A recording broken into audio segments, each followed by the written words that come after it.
All right. All right, ladies and gentlemen, we are up and running. Thank God.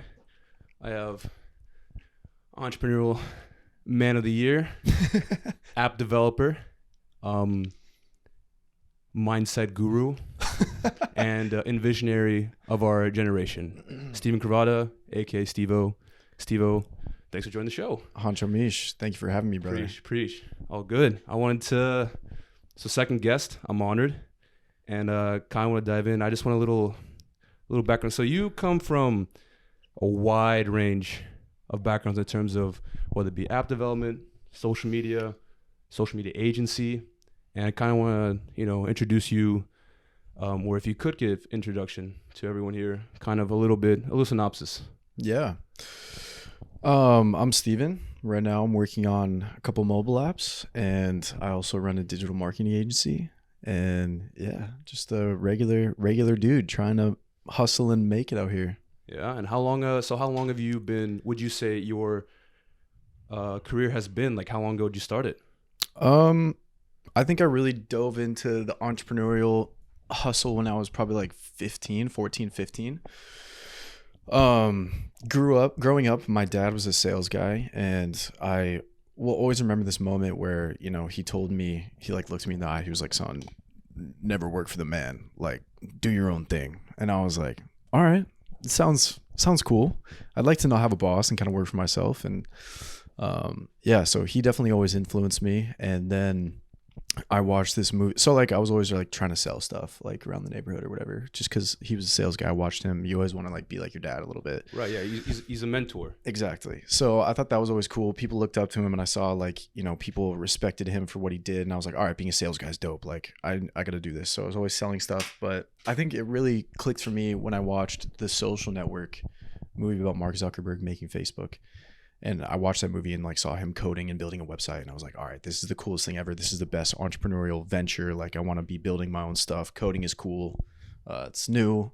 It's impressive. I was like, this is the wave. So, and then so with that mindset going into that, and you saying, okay, I want to do this for the rest of my life. What was your first big project that you want to tackle? Like because usually when entrepreneurs, from like what I've seen, what I've read, and what they always say, you have to find a problem. And when you find the problem, you got to find the solution. What was your problem that you wanted to tackle firsthand? The first problem that I solved, the first business that went crazy for me was definitely like selling hoverboards online. I watched this Casey Neistat video. Like hoverboards were super popular, but the only company selling them was selling them for like $2,000. Mm-hmm. And Casey Neistat made a video. He's a YouTuber. I don't know if you know him. But he made a video and he was like, yo, you can just get these hoverboards from this website called AliExpress, Alibaba. Oh, yeah, Alibaba. Right. And I was like, no way. So I bought one for like $200, and it came and it was the same one that this company was selling for $2,000. So I was like, all right, I could just undercut the market and sell them for 600. I'm still making 3x of my money. Right. And like, it worked. So like I started drop shipping hoverboards. This is before drop shipping was like even a thing. I think it was like 2016 or something, before it was super popular. So started doing that and promoted them on like social media, and it started to do really well. Like we sold it was an insane amount. I was working with my buddy from Atlanta, and I think we sold like $60,000 worth of hoverboards. And of course it's not all profit. Like you have to ship the boards, and then dude, like the shipping was terrible because like flights ended up canceling them. Like you couldn't ship hoverboards at some point because they had batteries in them. The shipping from the company we were ordering them from was just super unreliable. So like there was a bunch of chargebacks.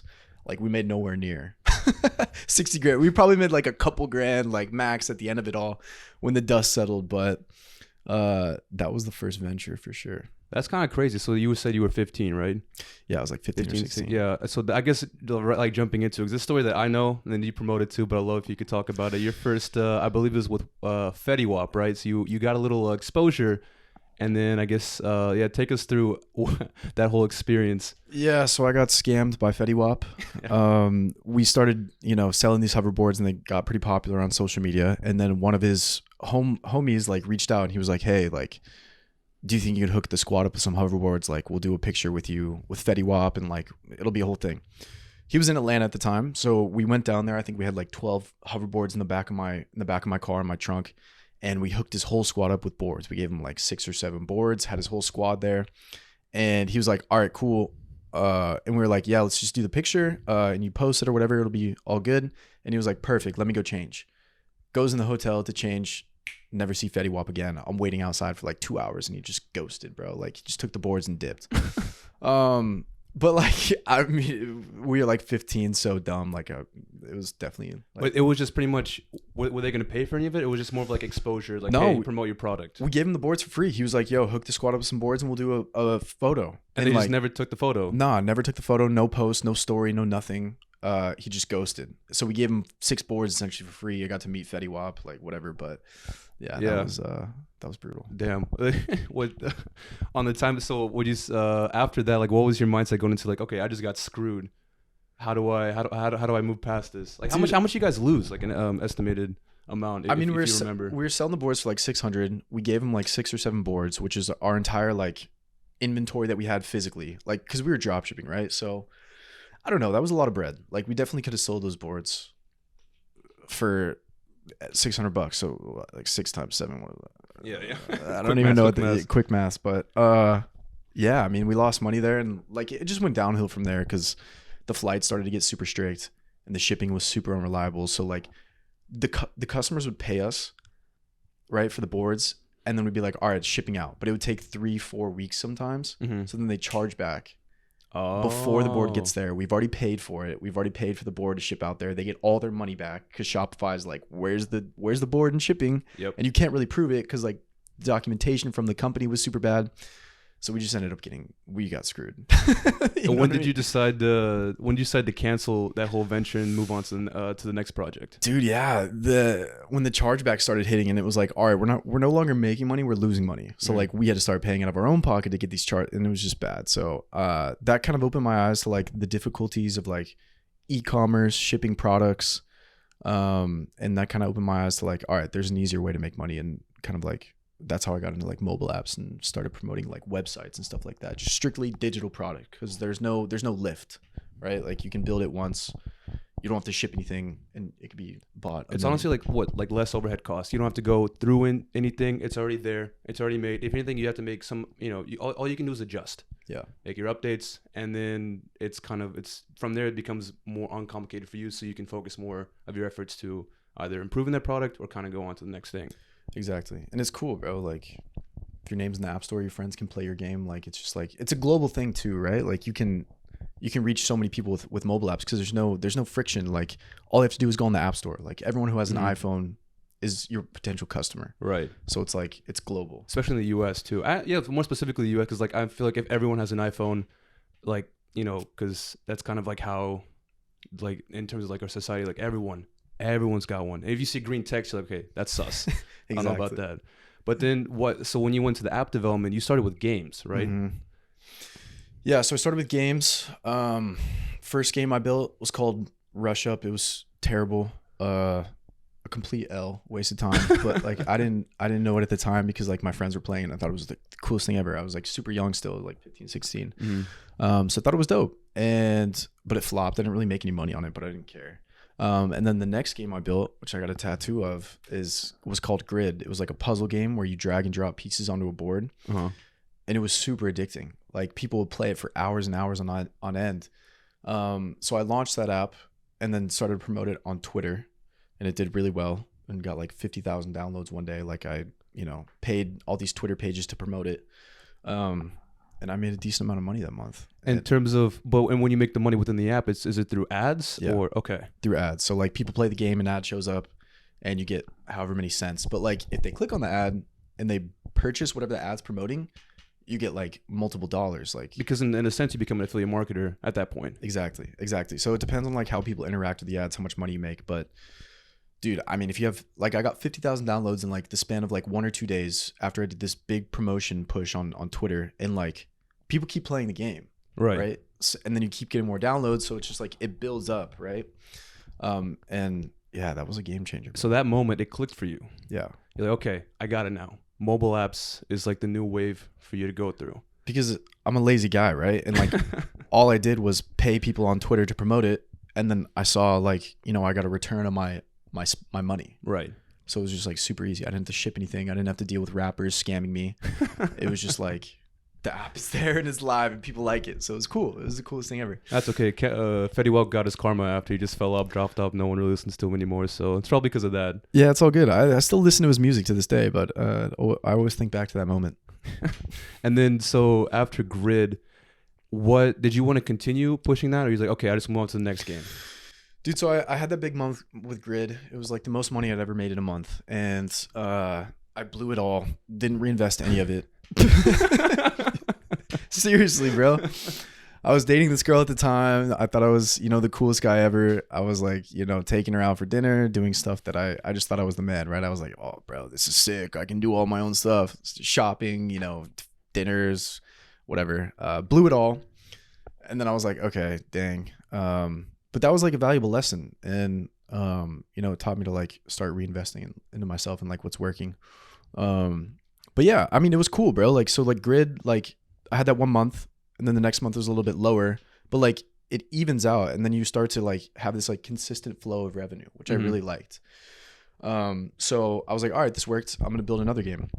So built a game called Wordle. And it was a similar sort of game, like super fast paced, like quick word game that I hoped people would play over and over and over again. But it wasn't like as sticky as Grid, right? Like for some reason, people played Grid for like, they still play to this day. Oh, from what you can see from the analytical side. Yeah. How long they spent on the app. Because people came back to Grid over and over and over again to keep playing it. But like for Wordle, people didn't really do that. It was like they'd play, you know, for a day or two and then they drop off and never play again. So it was kind of like, a failure in that sense. So I stopped promoting it because it just wasn't worth it. I started to go back to like Grid or other projects or whatever. And then, yeah, it blew up like last year. If you want, I was going to say, yeah, that's the next thing I want to get into it. So kind of preface before this, when he says Wordle, it's not the Wordle you're thinking of by the New York Times. That's a web application, you know, that you go online on your computer and kind of, I guess, well, people play in high school or in college. I remember it kind of blew up in college for me or for us. Yeah, you're only a year above. And, so it's so funny because I remember it was, if you want to get into that, I remember just like stories blowing up about it because I had no clue that you had this app. And then I would see, you know, press releases about it. Yeah. And then I know Wordle was blowing up, the web app one, the one that we all know. And then kind of people wanted to say, okay, this is on the web. Maybe it's on the app store. Yeah. And then they go on, they type in Wordle. It's not on the app store, the one that's on the web. Right. And then lo and behold, it's yours. Yeah. So that was crazy. I had graduated and I was, you know, working a 9 to 5. I was still working on other apps that I had on the side. But yeah, I think I was home for Christmas. This is roughly what, 2022, right? Was it this past Christmas, yeah, or 2021? It was like the end of 2021, right? When it started blowing up. So it was like December of 2021. I was at home with my family for Christmas, grinding the 9 to 5. I just started like the agency. I was working on other mobile apps too. And I wake up one morning and I like check my app dashboard as I usually do every couple of days just to see what's up.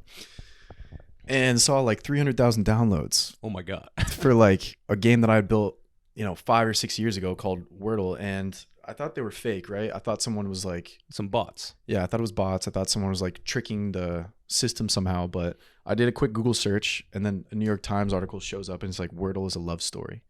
And I was like, all right, there's no way they're talking about my game. And then, you know, quickly realized that this other guy, Josh Wardle, had built a browser game called Wordle and it was blowing up.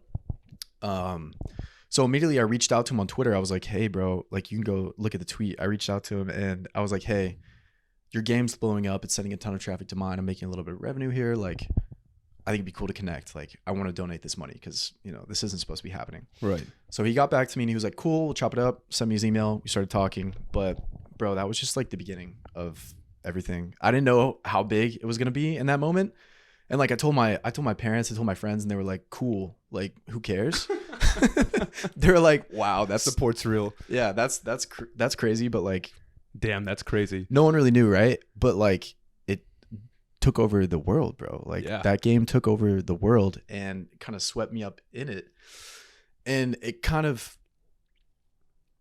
hasn't like, it didn't really set in until all the dust had settled at the end. But like, yeah, man, it just kept growing. And like at the peak, I was getting like 1 million downloads in a day, which is like, oh my God, insane. Yeah. So like it started like 20,000 downloads a day, and then like 50, and it just kept growing.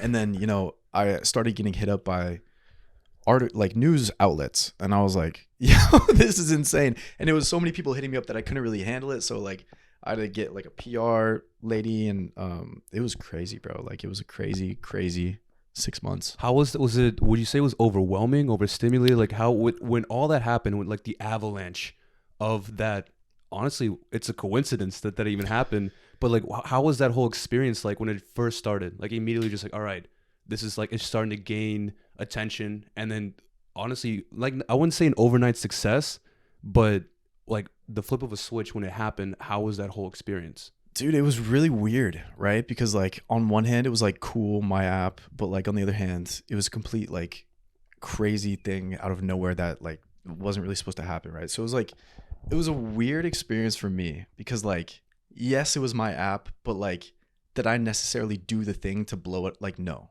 right? It was kind of like right place, right time kind of thing. Right. But yeah, man, I don't know. It was definitely overwhelming getting asked all these questions, and like I had to be super careful about like what I was talking about, and like didn't want to come off in a way where like I was trying to, I don't know, like take all the credit. You know what I mean? So it was a very weird thing, but people were also like, you're so successful, and like it was a very weird time. But yeah, no, it was cool, bro. Like I think it gave me a platform to like encourage people to do their own thing. Because I remember, if you obviously want to go into this, you started, I don't know if it was shortly after, but you started like was it 30-day challenge that you did on Instagram and TikTok of like literally how to start from beginning to end of what you do to create an app. Yeah, I definitely want to do that again. But dude, doing it every day for 30 days was like not the wave. It's pretty, I feel like it's pretty exhausting to get all the, like to get everything pieced together. Yeah, I think doing it like week by week would be doper because like every day, like I'm not really doing things every day. Right? And I thought I could push myself to do that because, you know, that's kind of how I got my start with like puff counters. I was posting every day on TikTok to like grow. But it just didn't kind of translate the same, but definitely want to do like a weekly challenge with this new app I'm building. But yeah, man, the Wordle thing was overwhelming, but I think at the end of the day, it just gave me a platform to like encourage other young entrepreneurs. And that's kind of what I really want to do. Because the thing is, that app wasn't even like, you know, like your baby, like that wasn't even on your priority. That was on the back of your head. Like that was, you know, I built it, it's done with, I'm moving on. Because right now, at that moment, you were promoting Puff Count, which is another app that you developed to help people kind of draw back and quit vaping, essentially from the ground zero. But with that, like how, if you want to talk about like in terms of that wide success, did you immediately like, okay, I have this exposure, now I want to promote, you know, like my baby Puff Count? Yeah, and I did. Like I promoted it on the news articles or whatever, which is cool. Gave it a bunch of like, it gave it like an SEO boost. So now the website like does pretty well organically, which is cool. But people don't really care, right? They just wanted to talk about Wordle, which was cool. But yeah, looking back, I definitely wish I like, I don't know, pushed Puff Count a little bit harder, but it is what it is. Hindsight's 2020. I mean, it's good now. Like and then going into like your Puff Count like experience, because once TikTok kind of released, you were able to finally grasp, okay, this is the new wave. Because I know we were talking about this before, like TikTok literally is the future. When you go in, because you've had a social media background, right? Like through Twitter already, and then maybe what you had through Instagram. But then when TikTok hit, what was your like vision going into that, and then kind of how you were able to, like, how was your experience with that, and then kind of grow to become, because you have an agency now when it comes to TikTok, like how did you grow it to be what it is today? Yeah. So I saw TikTok and I was like, all right, this is whack. Just like everyone else. Like I feel like everyone else at the beginning was like, TikTok is so cringe and like all this stuff. It's like Vine 2.0. It'll never take off. But then it did, right? And you saw all these people, you know, blowing up overnight. And I watched this Gary Vee. He made like an Instagram post or something and was like, you need to be on TikTok right now. And, you know, I don't know. I watched Gary Vee be right about a bunch of different things in the past. So I was like, all right, I'm going to take a chance on this. I could somewhat relate it to like what I was doing with Twitter with my previous apps. So then started to promote Puff Count on TikTok, started to make like cringy videos for it. And like the third video I made, second or third video, blew up and got like 80,000 views and drove like 4,000 downloads to Puff Count, my app. And I was like, all right, this is the future. Like people are saying it's cringy or like these videos are whack, but like I was like, bro, I don't care. It's like it's working. Yeah. You know what I mean? So then I realized the power of that and I was like, all right, like I'm gonna commit to doing this for 30 days at least. Like for the next 30 days, like don't talk to me. I'm making TikToks. You know what I mean? And it worked, bro. I grew the account. Like I remember the first video that hit like 1 million views. Like I was like, yo, this is insane. But it started to work. People were downloading Puff Count. People were paying for the subscription. Like it was working. So I was like, all right, you stuck with it. Yeah. Like, okay, you like that's another aha moment. It clicked. This is what's working for you. This is the kind of the path that you go down. Yeah. So it started working, and I just did that for a long period of time, and then eventually companies started reaching out, and they're like, "Hey, you're pretty good at this," like, and they started sending me stuff for their products, and I was like, "I'm not gonna make a video for free," but then they were like, "All right, we'll pay you," and I was like, "All right, cool." And that kind of naturally like led me into the agency game, which is now Juiced Media. Juiced Media. Yeah. So kind of like, so dive into it, like from the very first experience, like when these companies started reaching out to you, and you started like, okay, like how do I outsource this to the point where I don't want to spend time making this. I can just hire people to do this for me. Yeah. So at first, like I was doing all of it. I partnered with my buddy Sime, who I met in high school, and he was kind of like biz dev, bringing clients in, and I was making all the TikToks, doing the content and stuff like that. But it got to a point where I started doing TikToks for like 5 different companies, and I was making a TikTok every day for 5 companies. Oh wow! And dude, I just got burnt creatively, and I was like, all right, I can't be doing this every day. So then we started hiring creators, right? And then we had like 10 creators, and like I didn't want to manage them. So then you hire an account manager, right? Mm. And then you don't want to deal with the sales process. So you hire a sales guy and a lead gen guy. And like, then you like build a company, right? Just out of like the basic necessity of like not wanting to do work. Right. I'm a lazy guy. But you find a way. Right. You find a way, and like you build, and like, I don't know, you just like, you learn how to hire people, which is a skill in itself. And I feel like that's kind of like my main focus right now at Juiced is I don't really do the day-to-day grind stuff anymore. It's more like finding good people to bring onto the team. Mm-hmm. And kind of checking in and see how everything's going. Yeah. But yeah, man, it's evolved. We have like 10 people on the team now that are like actively working with us like day to day. And then we have thousands of creators like in our network that we tap into whenever we bring on a new client. But yeah, man, they kind of, my world's all blended together, right? Like promoting apps on social media, building apps, doing it for other companies, like it all comes together, right? Yeah. And that's why the puzzle pieces start to fit. Exactly. And it seems easy, like just starting an agency, but like it's a skill set that you build over time, right? Like it started from back when I was 15, like on Twitter, understanding social media, and then grinding on TikTok, building that skill set. And it's a high value skill, right? Like every company wants to be on TikTok right now. So yeah, man. It's and again, when it goes back to it, if it was easy, everybody would be doing it. And I remember when you first started it, it was literally just you. And I remember like from the very beginning, like, I'm just starting to create, because it was just you and your homie, right? Yeah. Like, I'm just going to start creating these videos, and then just working at different companies. And then next thing I know, you're like, yeah, we just hired someone. Okay, we just onboarded someone. All right, we have a creative director now, so they can just handle all that. I'm like, whoa, you actually straight from the ground up, you can truly say that you started a business solely on your own. Yeah. And yeah, I appreciate that, bro. Damn. It's crazy. Yeah, I mean, like looking from like an outside view, like a third person going into it, it's wild to actually see growth. Because most people like talk about something, I'm gonna do this, and they never do it. Literally, just like, I'm just checking in. How you doing, man? Oh, I'm good. I'm doing this and that. And I'm like, oh my god.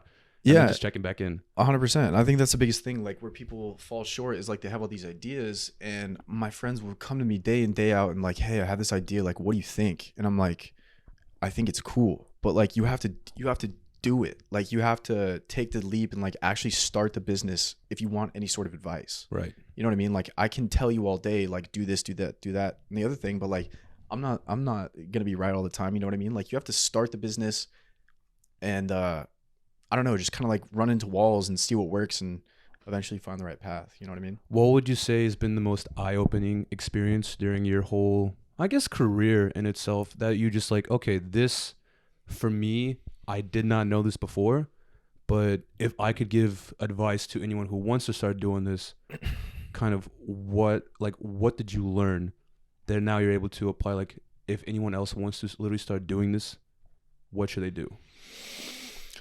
It's a good question. You have to have a skill set, right? So like, I feel like my skill set is marketing, and that's kind of the way I think just in general. From back in the day, like I never work on something unless I know it's like marketable, because like you can have the coolest product in the world, but if no one cares or no one wants it, or you can't get exposure to it, it's not a business. Right.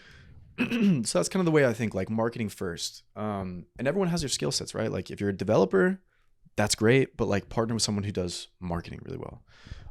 And just like outsourcing kind of like your weaknesses is the most powerful part of business, or like finding a business partner who can kind of fill the gaps where you're not necessarily like super good at something. I think that's important, but just having a skill set is like number one, right? What are you good at? What do you enjoy doing? And find a way to make money doing that. And I was going to say, because in our previous conversations, I was going to say, if anyone who is interested in doing it, but they don't know where to start, because obviously, like you said, I forgot what the second option was. Like, okay, one, you need money, and two, you need, like a skill set, like you said before, to start it. But if someone were to, let's say, because not everyone really comes from that type of background, if they just want to start from ground zero, and let's say they saved up, and for the sake of the example, like $1,000, how would you further? Oh, I'm gonna go back. How would you advise them to use that money and spend it wisely to build up to what they need? Yeah, with $1,000, I mean, you gotta have a skill set that you can sell, right? Like I think the easiest business to start right now is an agency, right? Like it costs $0 to start an agency and sell your skill. So like, if you're good at TikToks, you're good at like writing, like you can sell that skill to someone, to a business, for a decent amount of money, right? So like that's what I would say. Like an agency is pretty easy to start as long as you have a skill. But in terms of $1,000, like it's definitely tough. You gotta have something that you're good at and sell that. And when you start a business, because I know everyone really goes into like you start with the niche industry, right? Something when you're developing your product, you're making your product, you want to go niche. Would you recommend going towards something where you're very passionate about that niche industry, or or an industry that's already making money? I don't know. It's definitely hard to break in and like start a new industry. Like Puff Count was hard because that was brand new. That was a brand new product. People don't really like comprehend that. So it's hard to get people to spend money on something that's brand new. But yeah, man, I think it just comes down to like what you're passionate about and what you enjoy doing day in, day out. Because like the hardest part about, having a successful business is like staying in business. You're never going to be successful like overnight. Unless you get extremely lucky, but that's like 1 in a million. So like just working on a business for a long period of time, like you won't fail. They say there's like this stat, like 90% of businesses fail. It's like because people give up. The other 10% just keep going and like work on that business and keep iterating. You know what I mean? So like it's all a process, bro, but you got to love it. You got to love the game and you got to love what you're doing. And kind of like listening to that, I remember I was like, obviously scrolling through TikTok aimlessly. And then I see this one interview, I think it was with Seth Rogen. And they were like, how do you credit your success? And he's like, I just didn't quit. Right. And he's like, I know people, because when you quit, you're done. Yeah. How do you expect to grow from that? I expect to go anywhere. Like once you quit, you stop putting your energy into that. And you won't be able to either develop and grow, essentially kind of like, what you've been saying before. But it's kind of insane. Like literally just keep pushing on. Like, I guess something will like stick. Yeah. As long as you keep going and, you get feedback from people and, yeah, man, you just can't give up. And then kind of want to go into Puff Count. If you want to explain to the viewers, listeners, what is Puff Count and how did you come up with that idea? So Puff Count is an app that helps you quit vaping, helps its users quit vaping. And I thought of the idea in college. I got addicted to vaping, as did all our friends. Yeah, literally like every single one of us. Everyone. So I knew it was a problem that was like kind of widespread. I knew it was new. I knew that vaping was the new cigarette. I think cigarettes are out the door, bro. Like cigarettes are not going to be around in 10 years from now. It's just going to be all vapes. So I saw that pretty early. And then I asked Landon. Oh, okay. I asked Landon. Shout out Landon. I was like, how many, our buddy from college, I was like, how many times do you think you smoke your vape every single day? And he was like, bro, I have no idea. And I was like, all right, well, I want to know. And he was interested in it. So I was like, all right, cool. This could be a potential business idea. So I started to build out a wireframe of the app, right? And kind of like sketched it out on like a notepad. And then I went to this website called 99 Designs where I got a designer to, build out the UI. And I shot it around to my buddies and they were like, yo, this looks sick. So I just kind of made the commitment to like build out the app, which was not cheap. Right. Right. But yeah, that's kind of how I came up with the idea. It's just in college. Like I saw a problem and I knew it could be solved. And again, think it from that like marketing perspective. Like I knew it was marketable, right? Because like I knew vaping was like this hot new thing. And like I even saw like all these viral videos about it and like how vaping is so bad for you. So I knew it would be marketable. And that was the biggest thing for Was me. there any product because obviously when you did your due diligence, right? Was there any product that was similar to what Puff Count already was going into it? Or was there nothing on the market at the time? There was nothing on the market that would tell you how much you smoked your vape, right? Like there's quit smoking products, but it's like after you quit, you press this button and like your sober streak. And it's like you've been sober for like 2 days. And like, that's lame, bro. Like there's nothing helping you actively quit. Right. And I saw my friends like try to ditch the vapes, but like they couldn't, right? Because like it always comes back. Right. Well, and like vapes have so much nicotine, bro. Like you get addicted so fast. So you really do have to like wean off it. Mm-hmm. And like I did hours and hours of research on like how doctors help people quit smoking. Like that's what they do. You get a patch and then you get like a lower dose patch and a lower dose patch until you can eventually like wean off and the side effects are less like intense. Right. So I knew it would work. And yeah, I just made the jump to get it built. What are the next steps to where like new features? Because I know you're still working on that aside from the agency. Like, what are the next features you want to implement to the app? If you're what way you're able to share that is. Yeah. So the worst part about Puff Count is you have to open the app and track your puffs manually right now, which sucks. So I've been working on building a piece of hardware that's going to connect with your vape and automatically track how many puffs you're taking without you even needing to open the app, right? Which I think is going to be the next big like shift. So I've been working on that for quite a bit. No small task. I've been, working with product designers and manufacturers in China, and like it's a lot of work. It's been a while, right? Especially developing like a new product, right? So that's in the works, and hopefully I get it launched soon. What's the ETA you're thinking? I mean, so the manufacturers, they're ready to go. They just need to check, right? Yeah. Which I don't want to front myself. So I'm kind of talking to some people about like to see how to get to push through. Yeah.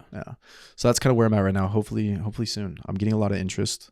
A lot of companies have like reached out to me, like these anti-nicotine companies, and they're like, because of my success on TikTok, right? Mm-hmm. And they reach out to me and they're like, hey, like let's partner, let's do all this sort of stuff. So kind of talking with a few of those, and hopefully we can make it work. Nice. And then because now obviously your sole focus too, your other main focus is Juice Media. Mm-hmm. And I was going to say, if you want to share them, like what has been some of the coolest partnerships that you've had in terms of working for?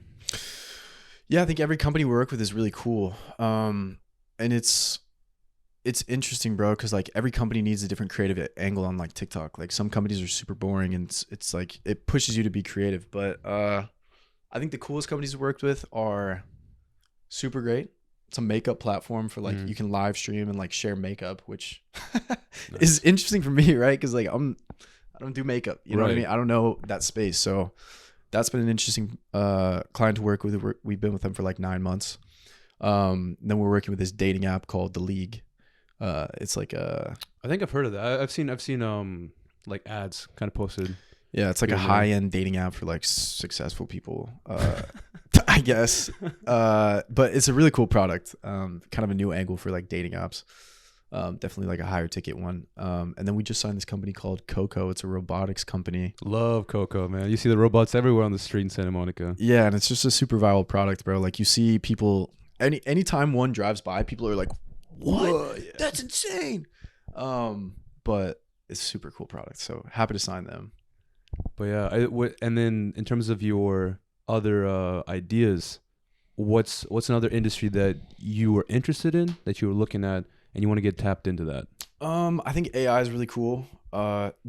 So many products are blowing up in AI. I think it's like the future for sure. I think the next $1 billion companies are going to be around AI. It's just like it's a no-brainer. I think that's really cool. But I think the creator economy in general, like after working on Juice Media, like there's such a demand for this, right? Like organic marketing, like social media marketing, like all this stuff. It's such a massive industry, and I think it's going to lean more that way because like you see all these creators like making these $1 billion brands. Like Mr. Beast has his chocolate, Logan Paul has Prime, like, and I think the OG media, like TV, is like out the door. Like it's TikTok, it's YouTube, it's Instagram, it's Twitter. It's like that is the new media. So I think like the creator economy is going to be huge. I'm looking to build in that space for sure. All right. Wait, in terms of, so if you want to go back into, what was the essay AI that you were talking about that like kind of blew up? Yeah, dude. I just saw this promotion with David Dobrik and like iShowSpeed. He's a Twitch streamer, and like this company paid them both to give away 10 Teslas to promote this AI essay writing app. And like that promotion alone, like to get David Dobrik and speed and 10 Teslas, like bro, that's easily over $1 million worth of ad spend, right? So this app is doing very well. Like there's no doubt in my mind. Like they're making a boatload of money doing that. And dude, it's just built on ChatGPT. Like actually, yeah, I Oh my have no God. doubt in my mind. Like all these apps are just built on ChatGPT, and they're like, it's a easy to use UI for like students or whatever, and they just pre-prompt it to like write essays, based on like the inputs. But yeah, man, I mean that's AI and the creator economy. Like Right. like you know what I mean. Like this AI app is making a boatload of money, and they're leveraging creators to promote it. So like that's kind of those two industries like hand in hand. And that's a winning formula for sure. Yeah. And I was kind of going into, because on the other side of the spectrum, you're also a philanthropist in the sense. So like obviously Wordle popped off in terms of your app. And I kind of want to go in because I know you love to give back, which is something that I thought that was super, super cool about you as well. I remember with the money that you made blowing up, but like in the ad space, when you're talking to the guy who actually made the web application of Wordle, like kind of what proned you to actually, because a lot of people in the sense like, oh hell yeah, I made money, I'm gonna keep that money, that's mine. Like, but you said no, I'm gonna give back. Yeah. I mean, when I realized the app was blowing up, like that was my first thought. I was like, dude, this is crazy. This isn't supposed to be happening to me. I'm super lucky. So I definitely want to like donate this, right? So that was the first thought. So that was kind of like, I always had that in my mind, even before I knew how big it was gonna be. But yeah, man, that's just that's what I want to do. And that's why I built like Puff Count too, is like, that's not necessarily like a money play. Like it makes money, yes, and it's cool. And like, I'm able to continue working on it because it does provide me a monthly check every month. But it's more so like the impact. I'd rather make an impact. You know what I mean?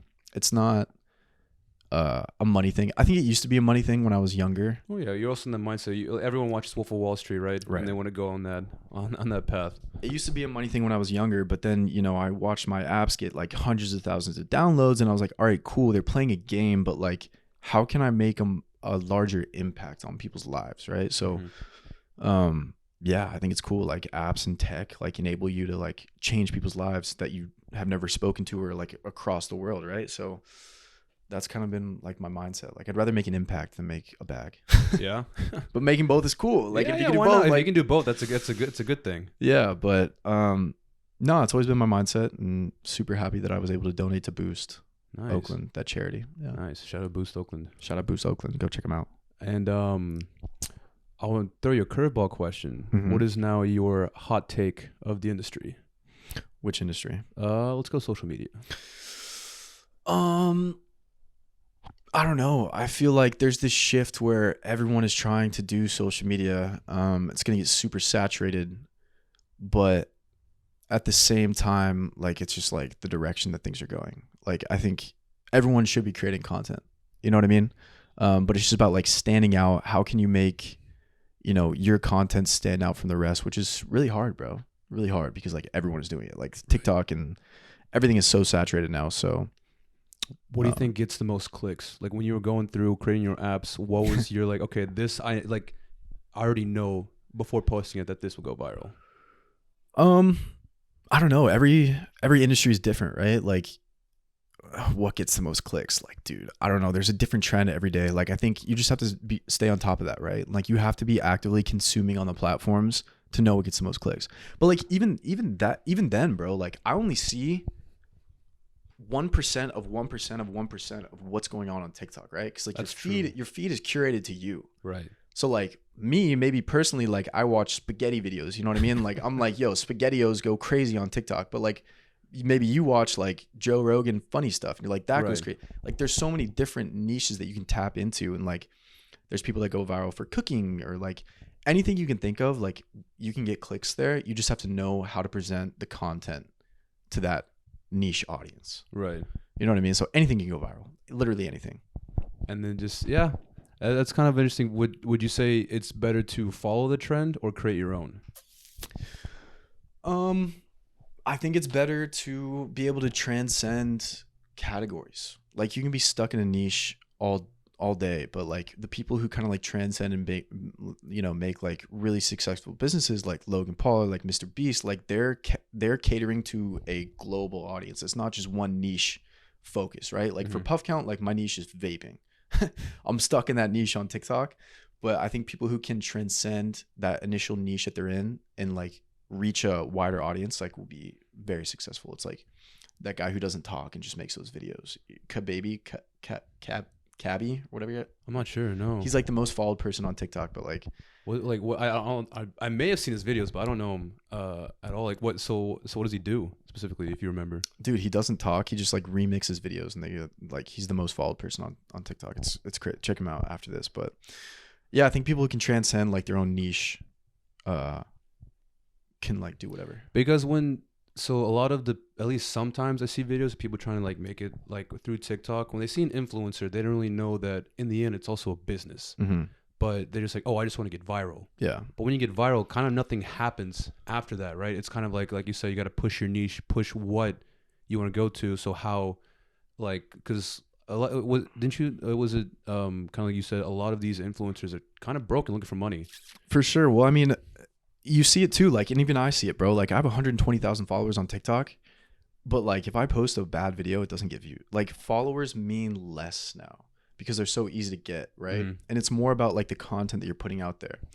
But like, if I had 120,000 followers on TikTok and no product to promote, like, it's kind of a waste. My TikTok wouldn't be like, yes, I get the views and I have the followers, but like, it's not really generating revenue. Like, you can rely on brand deals, but like, I don't think that's not like really consistent unless you're like a massive creator with like millions of followers. Then you can probably make a living off like brand deals. But yeah, man, I think it's important like knowing who your audience is, right? Like if you're a financial YouTuber with 1,000 followers, you're still making like a decent amount of money because like that your audience of like financial people or like investors or whatever has more money to spend than like an audience of creator talking about jelly beans. You know what I mean? Like the product is just like more valuable. So I think it's important to know who your audience is and just tap into a niche that you can take advantage of. Did you get all of your information through like YouTube University? Did you read through books? Like kind of how did you gain that knowledge? Obviously a lot of it's through experience, right? Like as everything is. Yeah. But sometimes you don't really know where to start. Where'd you go? Yeah, I think it's like I learned most of the stuff I know how to do today on YouTube, like coding, building apps, all on YouTube, marketing, just like through YouTube and like different networks of people who have done it in the past. But dude, school didn't do it for me. Yeah. You know what I mean? Like I was always thinking on a different level than like what they were teaching at school. Like even bro, we had a marketing class at Pepperdine in college. Yeah. And I was like, this is dope. I love marketing. Marketing is my bread and butter. I'm excited. And day one in the class, they're like, all right, we're going to be talking about magazines, radio, and newspaper. And I was like, are you kidding me? Like, oh, they're way behind. Bro. And they were like, build a campaign for a magazine. And I'm like, why? Like, what? There's no way like I can apply this knowledge to like what I want to do. Like, let's talk about Facebook ads. At least. Even that would have been behind, I feel. Like talking about Facebook ads, but school is just behind, man. And yeah, I think YouTube is just, you stay up to date on like what's working now. So YouTube University all the way. Yeah, YouTube University goes hard. That's kind of like also how I learned how to set up a camera for the podcast, how to get the mics connected.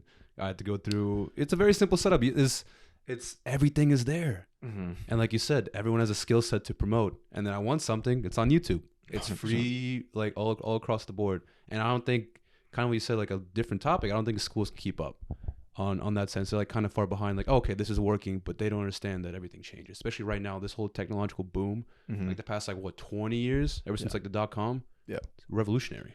And I think it's easy too, like even with YouTube, like you can get stuck watching content for years and never like do anything. Like you can gain all this knowledge from like watching YouTube, but like unless you're actively doing the business, doing what you're like watching about, like you're never gonna like learn really. And then you also said too, because this is also random, but like a little on the topic. You think Twitter is useful for learning things. You learn a lot through Twitter too. 100%. I loved it through memes, right? Like people say the most out of pocket stuff on there. Like you go for the content, but how do you learn through Twitter? It's just about following the right people, right? Like and even I think this goes with any social media. Like if you follow like funny cat videos and those are the only accounts you follow, like you're never going to learn anything from those social media platforms, right? But like on Twitter, I follow all these people in like the money Twitter space and like all these CEOs and stuff like that. But so you have to like curate your feed, right? Like you can be on Twitter and waste hours watching memes. I don't think it's a waste. Like whatever, enjoy it, right? Or like you can be reading useful information from like CEOs because like I don't know, it's just cool. So no, I definitely learned a lot through Twitter and like see other people, you know, just explaining like kind of what they're doing in their business. I want to ask too, because you've had a few Twitter accounts yourself in terms of that's how you got into the space. So what were your Twitter accounts and kind of like what'd you post to gain? Because you said being viral is also part of the like again marketing your product. So being viral is super huge in this space. Right. I think knowing how to get people to click stuff on the internet is such a valuable skill. And if you can do that, you're chilling. But yeah, it started when I was like 15. My first kind of entry into online money, if you will, was buying a Twitter account for like $200. I had like 20 something thousand followers, and it was like it like translated rap lyrics into like plain English. So like rappers say like super complicated stuff, and you're like, wait, what did he say? And it's just funny to like translate it into like plain English. Like I don't know, it was like a funny angle on like rap, but the tweets did pretty well and they drove traffic. So you start to throw links into the tweets, right? And they go to your website, they purchase your product, whatever it might be. So that kind of like taught me how to leverage social media, like organic especially. Right. And through your gained success to where you are right now, you're traveling a lot more. Mm-hmm. I kind of want to dive into more of your story because you just got back from how long? 2 weeks in Bali? Was it Bali that you just went to? 2 weeks in Bali, bro. Yeah, it was crazy. How was that? It was insane. It was I don't know. I love traveling, bro. Like that's kind of what I want to do, and that's kind of also a reason I wanted to be an entrepreneur, because like you're not tied down to a job or like a location. You can kind of work from wherever, like the laptop lifestyle. So yeah, bought a one way to Bali with the homie Hayden, and shout out Hayden, and yeah, man, just kind of unplugged for a little bit. How was your whole experience out there? It was insane, dude. We were there for 2 weeks. And we were there for like 4 days, whatever, getting used to it. We stayed in like a hotel in Canggu, which is a beautiful, beautiful spot. And then for another 5 days, we were on a boat for like all 5. You guys didn't go back to the dock. It's no, just all 5 days. We were at sea for like 5 days, which is insane. And then came back into Canggu and then got an Airbnb and like kicked it for like 5 days. Again. It wasn't just you and Hayden. You guys joined up a group there as well, right? Yeah. So my buddy reached out to me on this guy reached out to me on Instagram. His name's Tom Strickland. And he was like, bro, like I've been watching, some of your stuff. I love what you're doing. Like, you're an entrepreneur. I'm looking to connect with more people. Like you should come out to Bali. Like I want to do this trip. I have an idea for like a crazy trip. He was like, are you down? And I was like, yeah. Twist my arm. I was like, yeah, I'm down. Like, tell me more about it. So we got on like a video call and like we talked about it. He kind of told me what he was doing. He does like YouTube. He does marketing. He's in the creator space as well. So I was like, all right, sick. So yeah, we just went out there and sent it. And he has a bunch of friends out there. So got to meet some of his friends who were, very cool. Yeah. So what's the product in itself? Because I remember you like repost something on Instagram. Yeah. So he's doing these trips, and he's making like a lifestyle like trip brand. Mm-hmm. It's called Raw Global. And basically he puts these trips together and invites like just successful people kind of doing their own thing, and it's like a networking thing. You get to go to these beautiful destinations, and he has like a crew out there of like camera people, videographers and stuff, and you just memories, bro. And when you get the exposure, also to all you start to meet a lot of new like interesting people.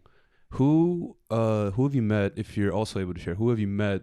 They like this, like who like is an entrepreneur as well, just like yourself, but that their product is probably one of the most unique things that you've ever heard, and it's actually like, I guess if you want to give him a shout, you give him a shout, but like what's something that you're just like, wow, I didn't like, this is like a next level thing? It's a good question. Who do I think?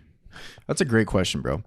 I think a lot of these people who like curate these groups of like entrepreneurs, and I think it's kind of what Tom is doing with Raw, right? Like he's curating a group of like creative people and like entrepreneurs and stuff who are just like-minded, right? Like I've joined a couple groups of like-minded entrepreneurs, and it's just taken me to the next level, because like you surround yourself with like people like that who are like doing the same thing you're doing, and you can connect to them So I think anyone who's building a group of people in the same industry, like that's really cool to me, right? Mhm. Like a group of 50 entrepreneurs, if you put them in a room together, like they can come up with crazy stuff, and like you build upon each other. So anyone building a group like that is really cool. Yeah. And I guess the next thing I want to say when the questions, 'cause I think you've had some time to think about it, Mm-hmm. but I'll say, what's the one thing that people do not know about you, but you wanted to share, but they never just popped the question? Mm-hmm.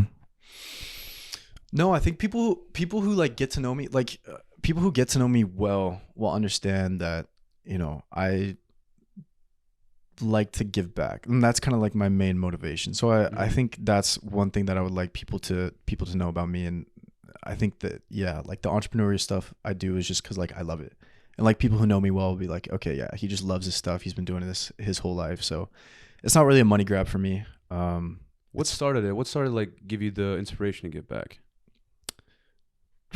Dude, I think just the way I was raised and like my family, you know what I mean? Yeah. Like, because I always saw my pops, you know, hooking people up or like doing, you know, buying a car for like this lady who lives at my church or who works at my church, and just like stuff like that, bro. And it was great to see because like, dude, I'm blessed. You know, my family's solid. I really have nothing to complain about in life at all.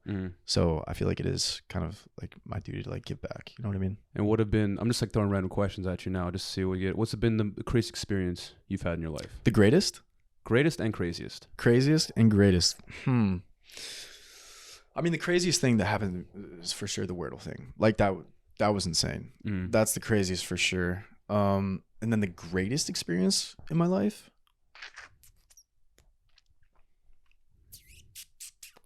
Great question, bro. I mean, church has always been really big for me. I think that's definitely shaped me as a person. Like I think all my best qualities come from, you know, being raised in the church. But some of the greatest things that happened to me, bro, are like the L's. You know what I mean? Also, I want to just to interrupt you real quick. The reason why you bring up L's, shout out to Fakori. I was down bad one time, and he was talking to him. This kind of like relates to it, and it was just like he's like, "Hey man, keep your head up." And he said this one thing. I swear, I remember. I think about it at least like once or twice a month. He's like, "It's the L's you take that make the dubs so much sweeter." Exactly, bro. But yeah, man, I think the L's are definitely the greatest moments, and it's like those moments where the journey, you know what I mean? Like the journey of doing things is more satisfying than like the end reward. You know what I mean? Like the journey of building something from like scratch is always really cool. But yeah, what's the biggest L you've taken? Dude, I've taken so many L's. Dude, I've taken so many L's, and like I've started probably 100 different businesses, bro, and like 95% of them fail, right? But like the ones that work well.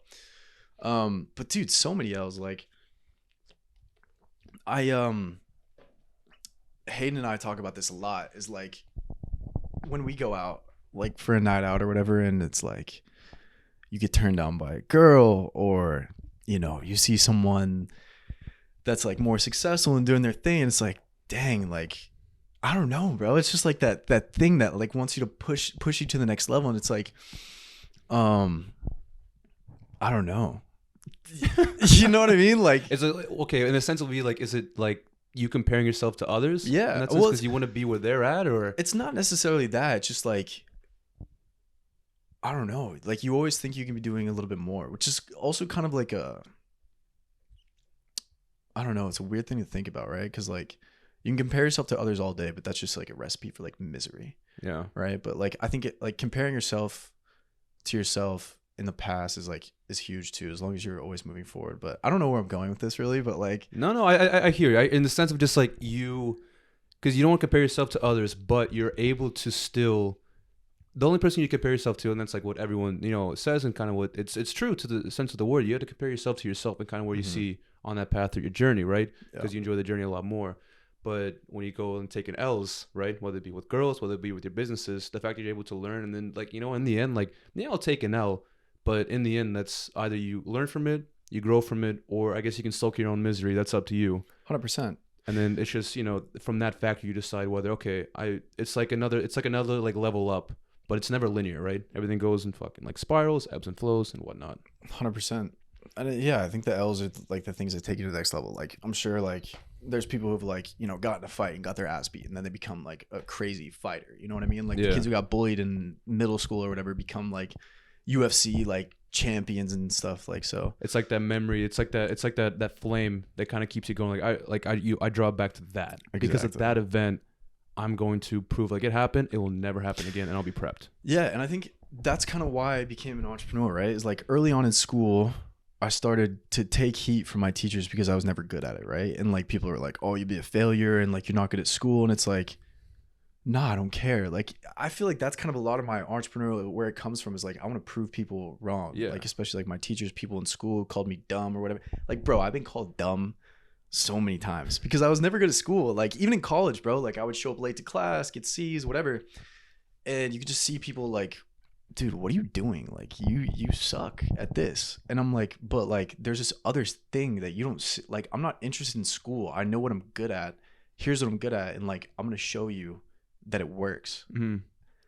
You know what I mean? So like, I feel like I've always been like fighting that thing, like that school type thing or like, I guess to put in from what I'm gaining, you figured it out towards, listen, school, like the traditional path of the, you know, what you want to do and kind of going on this, go to school, you know, get your degree, graduate, 9 to 5. You said, fuck that. Yeah. You said, that's not for me. How do I enjoy my life to where, because some people enjoy 9 to 5, right? We're not obviously not shitting on, I'm not shitting on any of that because obviously, you know, you do you, but in the sense of like, yo, this isn't for me. This is not making me happy. Yeah. Yeah, it was that. I always wanted to work for myself, going back to like that thing my dad told me, like never work for the man. But yeah, man, it was just like that almost like validation, right? Like I'm not good at school, but like I'm good at this thing. Like I'm gonna prove it to you. You know what I mean? And like I don't know. I feel like we all have our shortcomings, but those are the things that really like shape you. And then when you've in terms of kind of now your new life. And I've seen, remember, this is I'll say random, just throwing it out there. But I remember, again, when it comes to exposure, what's been some of the craziest, like, not craziest parties, but just like events that you've been to? Because like, oh, I'm like, hey, Steve, what's good? Like, let's go do this. Like, yeah, I'm going to an Oscar after party. I'm going to this like NFT thing, and I'm doing this. So what's been like? How is that like opening up that whole world? Like how what have been like your favorite events to go to? Yeah, the Oscars after party was crazy. All that stuff, like. Yeah, the Wordle stuff definitely took my like social thing to the next level, which has been loco. But I think it's just like access to like different people. Like your network is really kind of everything, right? Especially in LA, it's kind of like who you know is gonna get you in the doors, right? And I think that kind of opened my mind up to these things, and like networking is so massive. So it's kind of less about like the places I've been, more about like the people that I'm now in touch with. You know what I mean? Like I'm in touch with some crazy people doing some like insane things in like the entrepreneurial space or investing or wherever it may be. I think that's the most valuable thing. It's less about the places, more about like the people that you surround yourself with. I feel like have you gotten a better read of people, like who to trust, who not to trust? Because when you're in LA, land of the snakes, right? Dude, and that was crazy too. Like when all the Wordle thing was happening, like I was getting hit up from everywhere, bro. And all like, of a sudden you're this overnight success now. Like, was it cousins, aunts, uncles, all your friends who did, you know, whatever, talk shit like, yo, like, were those people that entered your life, or was it a whole different experience? Yeah, you know, I got a few people coming back from way back in the day, and they're like, dude, congrats. And it's like, all right, bro, you never, you know, were there in the past. Yeah, but yeah, I think like, yeah, that and like, bro, like just putting yourself in a place where like you're able to meet like more successful people too is like crazy. Like I remember moving to my apartment. It's definitely not the cheapest apartment ever. It's a nice crib. It's a nice crib, but it's insanely expensive. And but like it paid for itself almost. And like the people that I've met, you know what I mean? And like that network has been super valuable. Like I've just met some crazy people. It's like entrepreneurs, investors, and like they've told me things that have like, you know, made value in my life. You know, right. You literally entered like a whole networking hub, but like it's a place to live. Exactly. But yeah, man, I think it's about like networking. Your network is your net worth type thing. So right, super important. What's one quote that keeps you going? A quote? Yeah. Well, what's something you think about that keeps pushing you forward? Bet on yourself, man. Bet on yourself. Like that piece of artwork you have. Yeah. Yeah. Yeah, bet on yourself, bro. That's my motto. Has been since day one.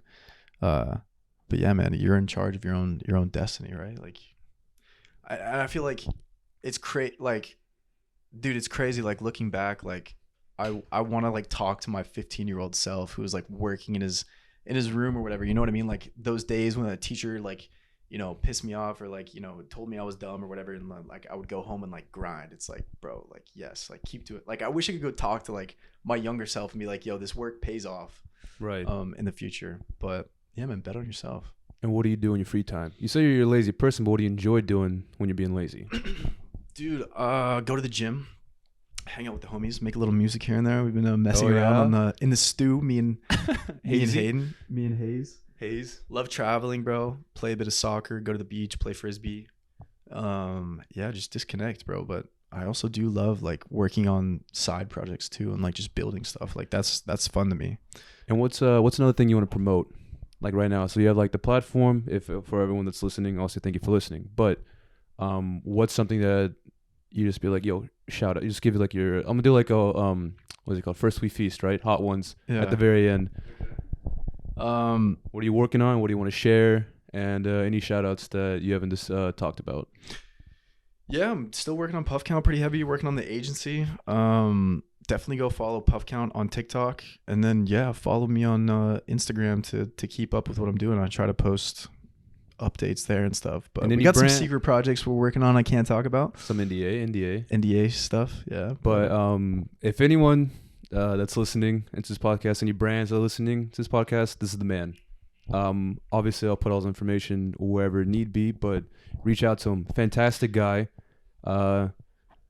Very, very trustworthy. Humble as hell, and you take no shits and you give no shits.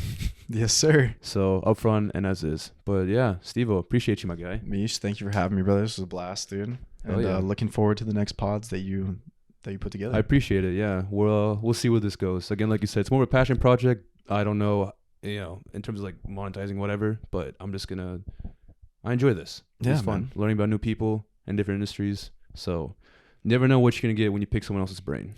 Bet on yourself, bro. Bet on yourself. I'm going to leave it on that. Cheers. Peace.